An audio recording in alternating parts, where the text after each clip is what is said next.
Well, this is a very important video for the current market that we're in, and this video is going to be about how to not ever be upside down on a vehicle again. And this is actual, like, realistic, practical advice that anyone could use, no matter how much money you make, to make sure that you're not in a bad situation with your vehicle.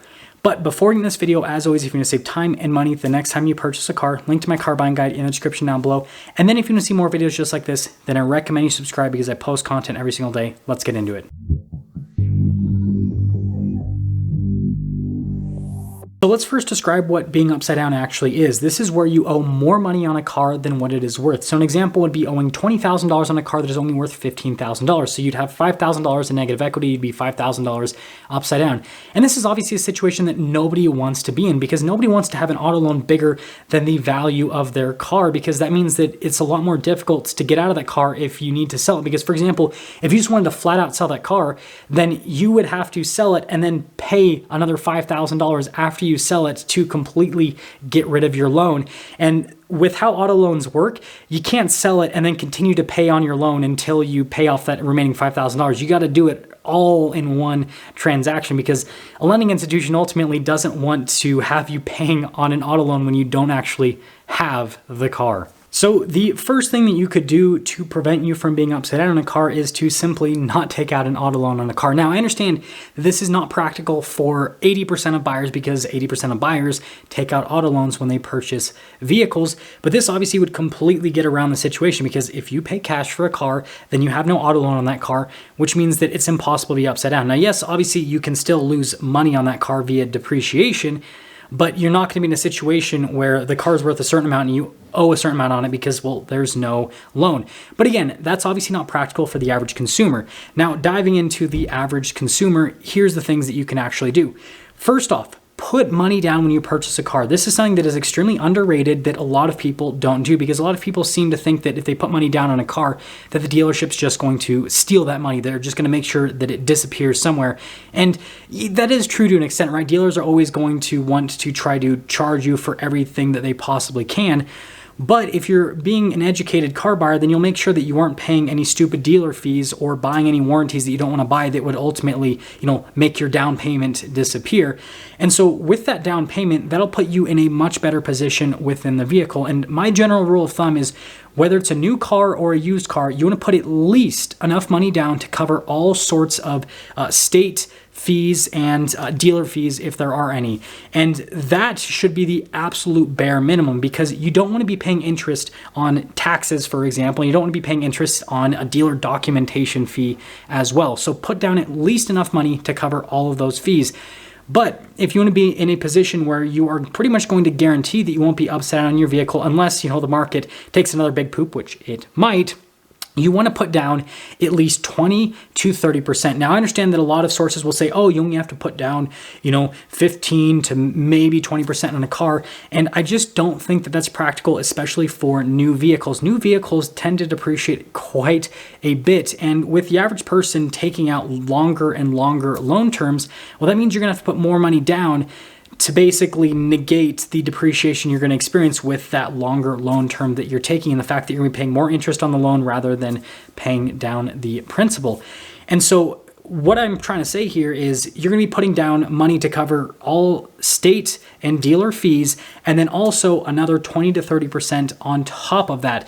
And that will put you in a position where, even if the car market declines by a massive amount, even if something happens with the vehicle that you bought, you're going to be in a situation that you won't be like horrible in the vehicle, that, at a minimum, you would most likely be able to break even if you had to just get rid of the vehicle right away, which I think is something that's super important when you purchase vehicles, because, you could lose your job. There could be a number of factors that would make it so you can no longer afford your vehicle, and you want to have that, escape, right, with your vehicle.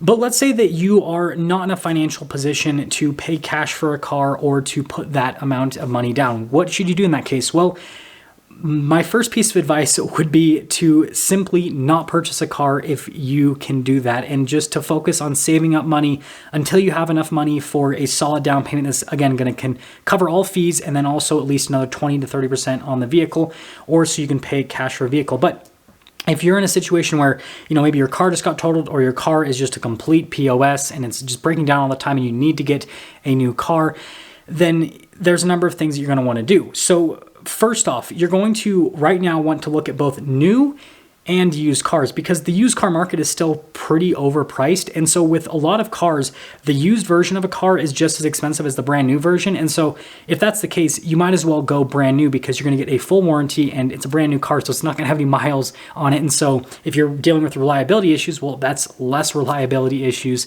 for you to deal with. And then the next thing that you're also going to want to do is actually look at lease deals, because again, if you're in a situation where you don't have enough money to put a substantial down payment or enough money to pay cash for a car, then leasing might be the thing for you to do in the short term to put you in a financial position where you can then, either pay cash for the next car or, put a substantial down payment on the car. And this is something that I wouldn't have recommended just a few months ago, but there are some manufacturers right now that are releasing lease deals that are absolutely stupid. A good example is Nissan with the new Frontier. They have a residual value on the Frontier that's like 90 something percent. And so the lease payments on that truck right now are like, it's like $100 a month or something. It's some ridiculously low payment, because Nissan's basically saying that the truck's not going to lose any value over the course of the lease and, with people putting miles on them. But here's the deal. A lot of people are going to go and jump on this Nissan Frontier lease, and then all of them are going to get out of that lease, and then they're all going to turn their truck in, and then the market's going to get flooded with Frontiers and the values aren't going to be there. And well, Nissan's ultimately going to lose a bunch of money. But point being, you could get, with certain vehicles right now, a really cheap lease payment, which would then give you the ability to save up money on the side. But let's say that you just can't find any lease deals. The next thing that you're going to want to do is try to put yourself in a position where you have the shortest loan term possible on a vehicle, the shortest loan term that you can comfortably afford when it comes to the payment, because that means that you are going to be paying off the car faster rather than not paying it off faster, which is really important, because if you don't put any money down on a car, if you put very little money down on a car, then you're already upside down as soon as you leave the lot, because you would have financed, again, the dealer fees and the state fees. And then here's the deal. For the average consumer, you're not paying wholesale value for a car, you're paying retail value for a car. And so that's another form of what I'd call instant depreciation that you experience on a car, because if you trade in that car when you're done with it, well, you're not going to get retail value for it, right? You're going to get wholesale value. And so the difference number between those is something else that you're losing as soon as you drive off the lot. So I guess the only way for you to get around that is if you retail out of your car when you're done with it. But again, most consumers don't do that. Most consumers trade in their vehicles when they are done with it. And so that's where this shorter loan term would put you in a position where you can, again, pay off the car faster, i.e. pay off those state fees, dealer fees, and then the instant depreciation that comes from paying retail for a car when, again, trade-in's only going to be wholesale when you get rid of it. Getting rid of all of that basically right off, not right off the bat, but as soon as possible, so that, again, if something happens, then you can get rid of the car and you're not in that upside down situation. But let's say that your situation is even worse than that. Let's say that you can't put any money down and you have to take out a long loan term because that's all you can afford from a monthly payment perspective. And the thing that I want to note is this is for people that need to get a car. Like if a car is just a want for you, you definitely don't want to put yourself in this situation, because it's just going to hurt you financially down the road. But you're in this situation, and so what you're going to want to do is you're going to want to buy a car that is as inexpensive as possible, but is also relatively low with mileage, and then is also reliable. So this is going to look like a subcompact sedan or some type of vehicle like that. The reason you're going to want to do this is because for the majority of your auto loan, you're going to be upside down in the car. And so you want the car to be reliable so that you don't have to go and do the whole situation over again.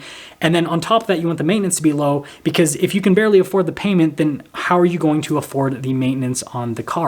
And I know that this is something that's really difficult for a lot of people to do, because like they have like an ego thing where like, I can't see myself in, a used Toyota Corolla. Actually, used Toyota Corollas are still really expensive. I can't see myself in a used Mitsubishi Mirage. I'm trying to think of something that would be like relatively new and really inexpensive. But here's the deal.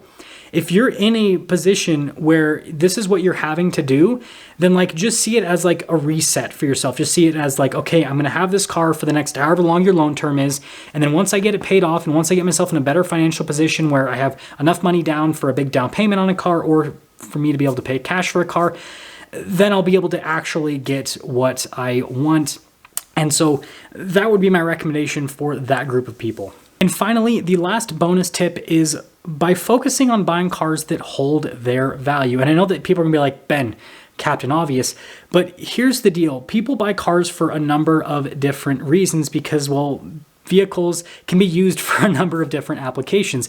And so there are certain categories of cars that just inherently don't have great resale value. And so here's what I'd have to say is you need to have a conversation with yourself and ask yourself if you really need the features that a vehicle provides. I think a great example in today's market is pickup truck buyers. Like, yes, pickup trucks are sexy. Yes, they're fun to drive, but do you really need a pickup truck? Are you actually towing things? Are you actually hauling stuff in the bed? If the answer is no, if you're just using it as like an A to B car, like 99% of the time, and you might haul something like 1% of the time, just buy a different type of vehicle that holds its value better, because again, we're in a market where everyone's kind of running away from those. And instead, just rent a U-Haul for like 20 bucks a day when you need to haul stuff. Seriously, like, I know it sounds ridiculous that I'm saying this in a video, but like, you'd be shocked at how many people buy vehicles from certain categories that don't actually need them for the functionality that that vehicle provides. And again, I would instead focus on these vehicles that hold their value really well, because then that means that you will put yourself in an even better situation to where you would really, potentially never have to worry about being upside down. Because again, if you either pay cash for that car, or if you put enough money down where you're covering all the fees and everything and you have a short loan term on that vehicle, then like, yeah, it's not going to happen because the vehicle holds its value really well. And I can tell you right now, as someone who has purchased a variety of different vehicles, the one thing that I have found is vehicles that hold their value really well are way more appealing from an ownership perspective compared to vehicles that don't. Because I've had some vehicles that have been super exciting to own, and then when I go to sell them and lose money on them, I'm like, was that really worth it? But then when I have a vehicle where I buy it and it might not be the most exciting from an ownership perspective, and then I go and sell it for what I paid for it, or potentially make a little bit of money, I'm like, man, I kind of want to do this again. Like it kind of makes the experience. And so it's just something to consider. So in summary, vehicles are depreciating items that could potentially put you in a situation where you owe way more on your car compared to what it's worth. And on a side note, if you happen to be in this situation, I wouldn't beat yourself up too much. I've actually had quite a few people approach me over the course of the last month since I've started making these videos, telling me about their, car situation where they overpaid for a car or whatever. And they always seem to beat themselves up. And my message to all of those people is, it happens. Stuff like that happens. Like over the course of the last 2 years, we've experienced a pretty crazy market, not just in the car market. People have lost money in all sorts of different avenues. There are people that overpaid for houses over the last couple of years, cars that we're talking about in today's video, stocks, cryptocurrency, whatever it may be. There's a lot of things that people paid way too much money for that now have lost a lot of money. So don't think that you're stupid because of the situation you're in. Just understand that it's something that happens. And here's the deal is, unless you work at a dealership or unless you happen to be Ben Hardy that's constantly buying and selling cars all the time, you're not an expert of the market. And so not being an expert means that, yeah, you're going to potentially put yourself in situations that aren't ideal. And that's just life, right? I'm sure that there are so many situations where I overpay for things because I'm just not educated about them. Like when I go to the grocery store, right? I don't know how that couponing thing works. And so I'm sure that like I paid way too much money for apples and oranges and all that other stuff. But anyways, the point that I'm trying to make with this video is that you want to at least set yourself up for success with a vehicle. So try to buy something that's going to hold its value well. And in our current market, the stuff that's currently doing well that might not necessarily be doing well in the future, but is doing well right now, is more affordable vehicles, reliable vehicles, fuel-efficient vehicles. Those are the vehicles that are doing well from a resale perspective. So if you can find a good deal on something like that, that's probably the route to go currently.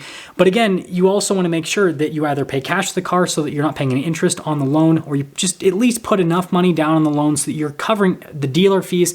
And if you can put even more down on top of that to where you're covering, some of the vehicle itself, that is the most ideal. And take out the shortest possible loan that you can manage from a month-to-month financial based situation so that you, again, don't pay more in interest than you ultimately need to pay on a vehicle. And with that being said, well, I'll see ya.